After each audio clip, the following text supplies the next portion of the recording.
Do you believe that America is the dream that your parents and family butt into? No. I think that America is the dream that they were sold. It was false advertising, definitely. I mean, of course they knew that they were gonna struggle, but I don't think that they knew how many hoops they would have to go through. I think that they thought once that their child was born in America that they wouldn't have any of the things that they had to go through, that we would just have a fresh start, a reset button that they didn't have, and they wanted to give it to us. But I don't think that that's what we got at all. My name is Kayko Donald, and my parents immigrated to New York from Grenada following the U.S. invasion of 1983. Even though I was born in the U.S., part of me never felt like I was truly at home. Everything happens and has a connection to your past. If you don't know where you're coming from, you wouldn't know where you're going. I traveled to Grenada to figure out the connection between my heritage and who I am today. I learned firsthand about the historical events that brought my parents to America and even revisited the places that I've only recently heard about from my mother.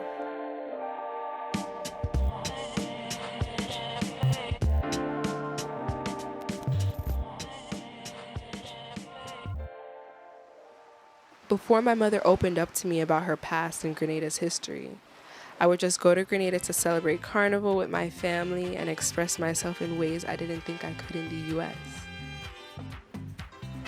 Growing up, I didn't understand my mother's identity to its fullest. I knew she was a Grenadian woman, but I assumed that she identified with America as much as I did. The reality is, our stories are completely different.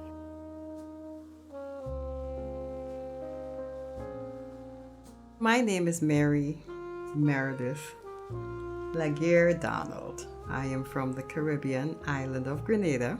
It's a very beautiful island with a lot of beaches, and as young kids growing up, you learned to swim because the beach is right there. The house is here, you cross the road, the beach is right there. We are right on the doorstep of the United States. Mighty USA, that curve, the Caribbean islands swirl right through there.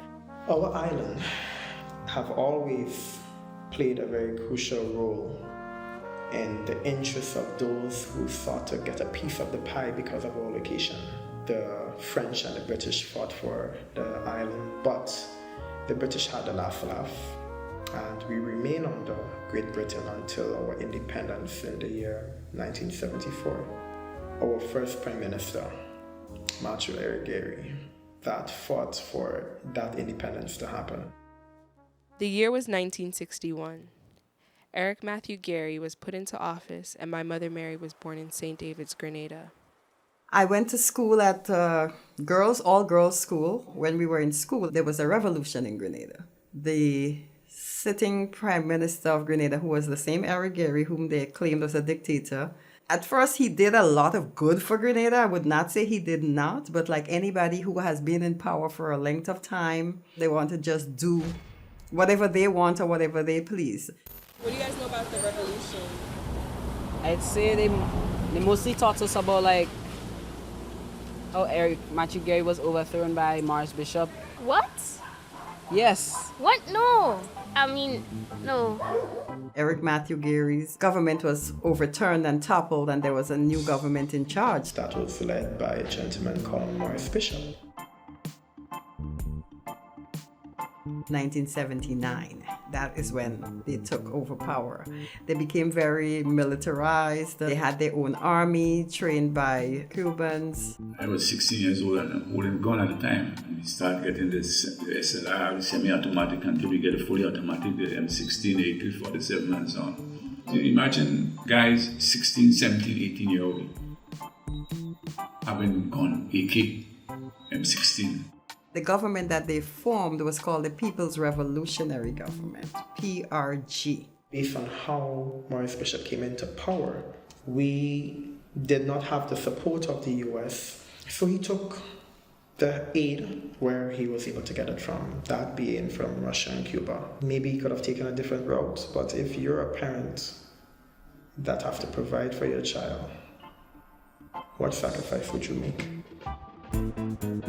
They brought basic education to the grassroots level. They took illiteracy out because there was a lot of illiterate people. There were people who couldn't read and write. High school education was not free back then. If your family was not able to afford for you to go to school, you had to just drop out of school, find a trade, do whatever. And so the people who would not have had those opportunities, they were given evening classes, adult education classes. I was an education administrator in that period as well. The revolution caused every Grenadian to feel that he was more than 6 feet tall. He was special. That time period for me, I was a nurse. You felt liberated. You felt that there was nothing that you could not do. They were brilliant, the whole vision they had for the country. For example, that international airport we have now, that is the same international airport Bishop had built. Maurice Bishop wanted a thriving tourism industry. Building of that airport was supported and was given aid by the Cuban government.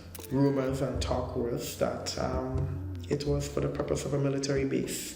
Maurice Bishop wanted to set ease to the Grenadian diaspora living in the US. He traveled different gathering with Grenadians where he spoke about Grenada's current status. I always remember Maurice's last visit to the US, Hunter College. We, the people of Latin America and the Caribbean, will try to solve our problems ourselves.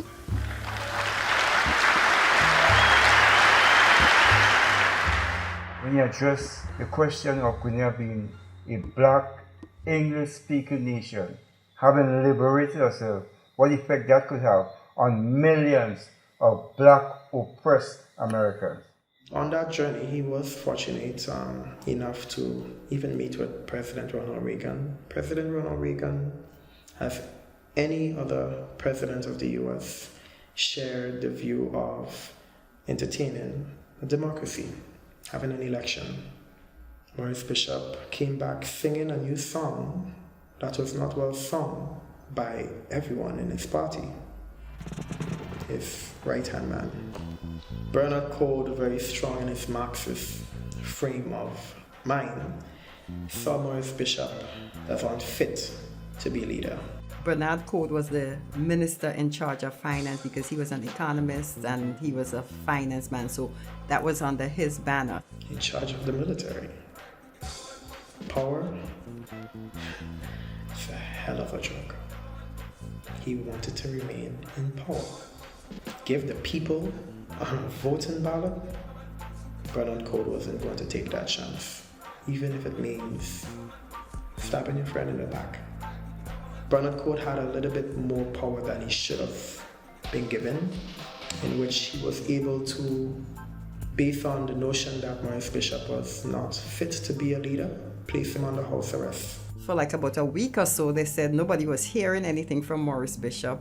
Then it was rumored that he's under house arrest, and it got out to the public that he was under house arrest because they wanted him to give up the leadership of the country, and he did not want to. A group of young students stormed up to that facility when it was known to them that their beloved Prime Minister was held.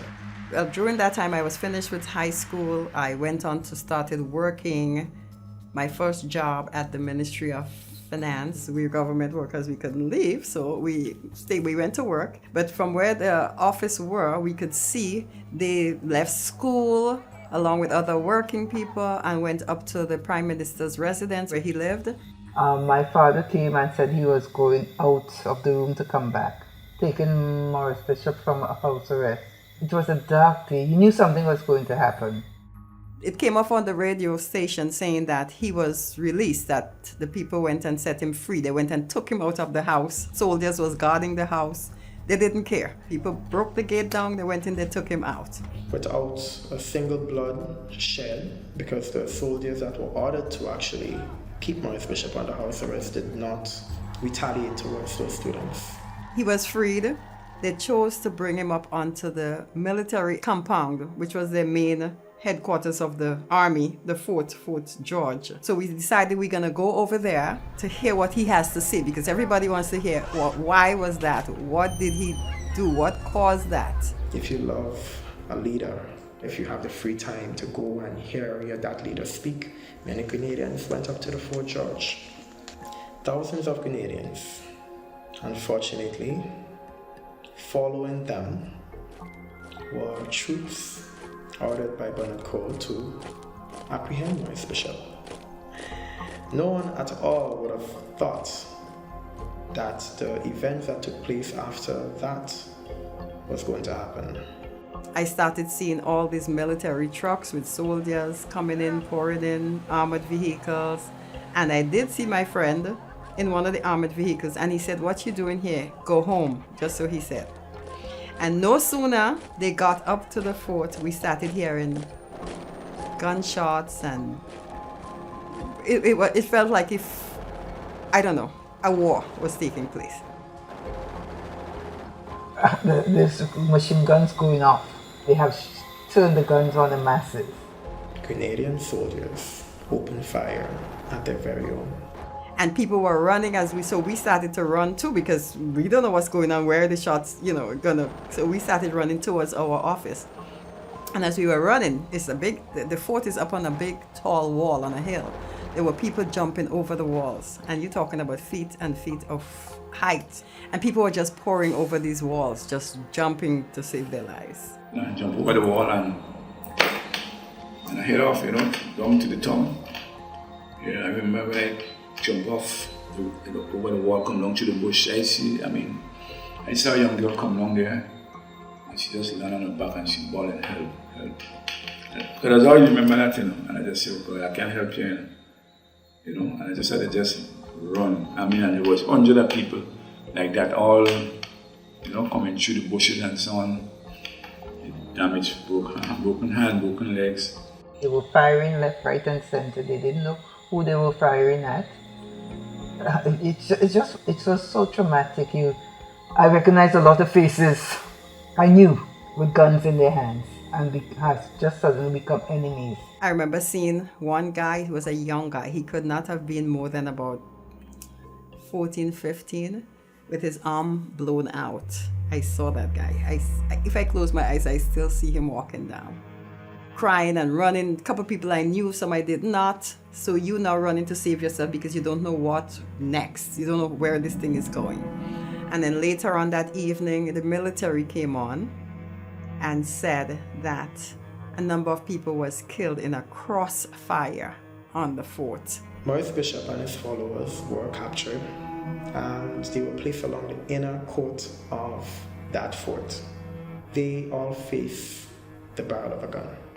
Unfortunately, this is not the movies. Superman does not appear.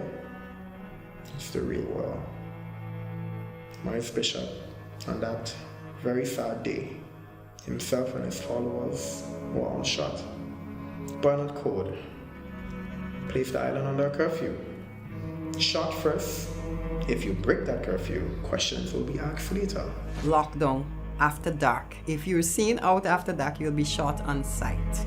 That also applied to the US students that was already on the island. St. George's University was President Ronald Reagan's means in which he can intervene, and so he did.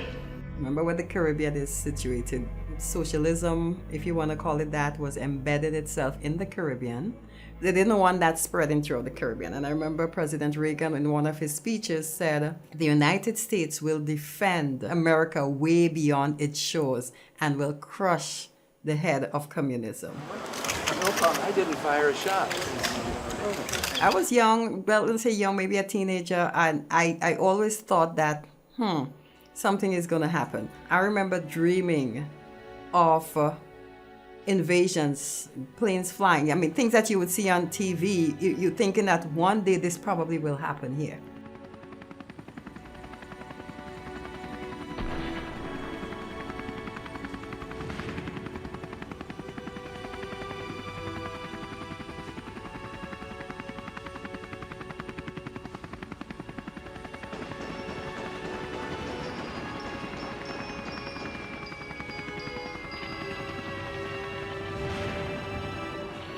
imperialism, especially American imperialism, was always gunning for the Grenadian Revolution. And we gave them the excuse to invade Grenada. The Governor General, who is still an appointee by Her Majesty the Queen of England, because we're still a member of the Commonwealth even if all of this is happening. The Governor General appointed by the Queen requested help, some kind of peacekeeping force to form for peace because nobody knew what's going on. By which time we heard that the USA is now planning to come to Grenada because they asked them to come and help or put peace or restore. The US made a base, Barbados was the base.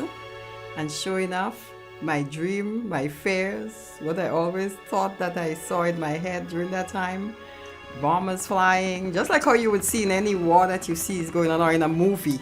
It felt like that. Very scary. Frigates out in the ocean, you see, I mean, Grenada is small. Any hill you're on, you can see the ocean, you can see all the ships, you can see. It was like, and as night fell, they started bombing.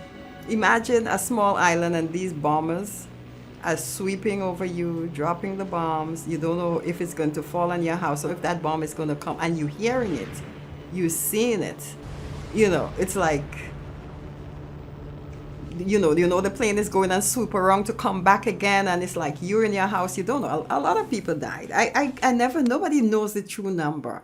Another thing, Maurice Bishop's bodies and stuff, nobody really knew what happened to these people's bodies up to today. They said that a bonfire was made and the bodies was burnt. I don't know. Because that happened in that whole transition period where it was curfew, nobody was allowed outside for days and stuff. The military took their bodies. Nobody up to today has discovered their actual bodies was never given to their families. Love is all you need. Flying across the water, diving through crystal seas, dining under starlit skies, kissed by the gentle ocean breeze. Dive into adventure, ride the waves, or just take it easy. The best thing to ever happen to the Caribbean vacation. After October 19, Grenada changed to be a different place. It was like we were living in a military zone with the US. There were US infiltration was all over. And they stayed for quite a while. They put in an interim government to bring some kind of stability back to the country. We were basically like a little state of the USA from since then. But disappointment and lost hope led to some Grenadians turning to crime, drugs like crack cocaine, or migration to the United States in search of an American dream. Lots of people had relatives here, and they thought coming here would, give you a better opportunity for certain things. It was not my intention to move to the United States because I was living quite comfortably in Grenada. Your father had a trucking company. We were doing quite well. Eventually, what happened, he fell victim to drugs and derailed our entire life plan, and it just went downhill, which people said is part of the folly of the USA coming in, because Grenada was deemed as a pure little island. Yes, people smoked marijuana because they grew it there, but he became addicted to the other stuff, which we didn't grow there, which people claim the USA brought in. I don't know. But after that, that became a very common drug in Grenada. He fell victim to that. It was very painful. It was very hurtful. Having two young children, and their father, basically he was there but not there. So I just decided that, I'm going to give it up all, and just migrated to the USA. And that's how I came here. My father falling victim to drugs is not a unique case at all, but just an example of America's debilitating impact after occupying Grenada. And after all this, some Grenadians celebrate the day America came to occupy the island.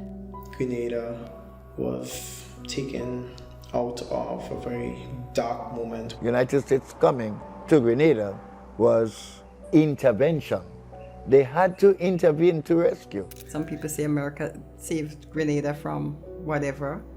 I have my own opinions as to that.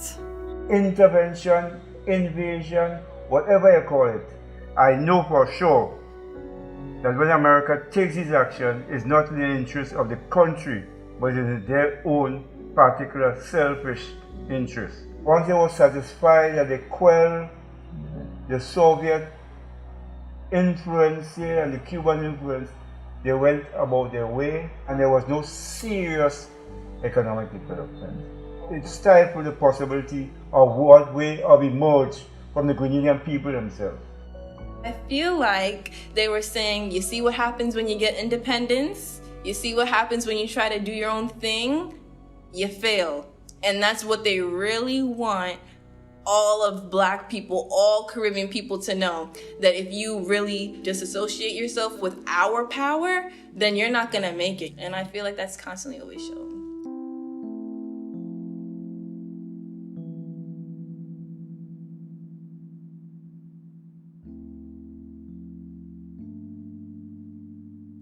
I'm still figuring out what it means to be born in America and benefit from the country that crippled my parents' island and their spirits.